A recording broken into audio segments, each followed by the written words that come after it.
Do you see the studs on my forehead? Each stud represents 100 years of service. As a warrior, the 4 golden studs symbolize the highest honor of a space marine. Today, I received a special mission from headquarters. When I saw the mission details, I fell into deep contemplation. The mission's mortality rate, 100%. Even so, I accepted the mission. Among the 4 companions, Titus, who bore 4 golden studs, was a soldier I had personally trained since his youth. When we made landfall, the heretics immediately swarmed out in full force. I led the charge with 2 sword guards, while Titus brought up the rear, dragging a heavy iron chest secured with chains. After the cannon fodder ahead was cleared, we spotted tanks in the distance. I immediately raised my shield as bullets rained down upon me like a storm. As I contemplated our next move, a figure darted past me from behind. It was Titus, charging straight into the hail of gunfire. He demolished an armored vehicle with a single collision. He leaped onto a tank and eliminated the enemy in mere seconds. Rather than praise him, I glared at him fiercely. This was a battlefield, not child's play. His primary duty was to safeguard the iron chest. We had reached our destination. A massive demon statue loomed before us. As the 4 of us entered the center of the great hall, Titus opened the iron chest. A priest emerged from within, kneeling on the ground with hands clasped in prayer, chanting incantations. We raised our weapons and opened fire on the statue ahead. The debris from our attacks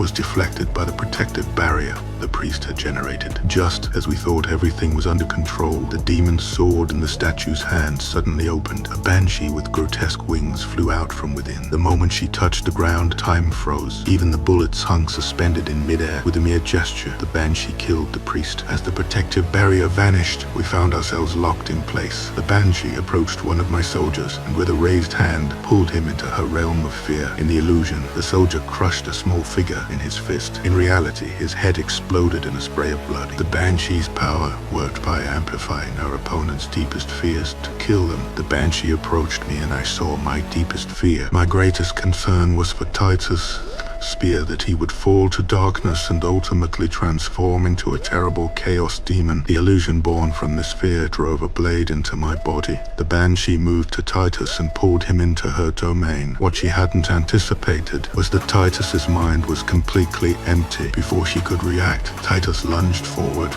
and destroyed her weapon within the illusion itself. As time resumed its normal flow, Titus executed the banshee without hesitation.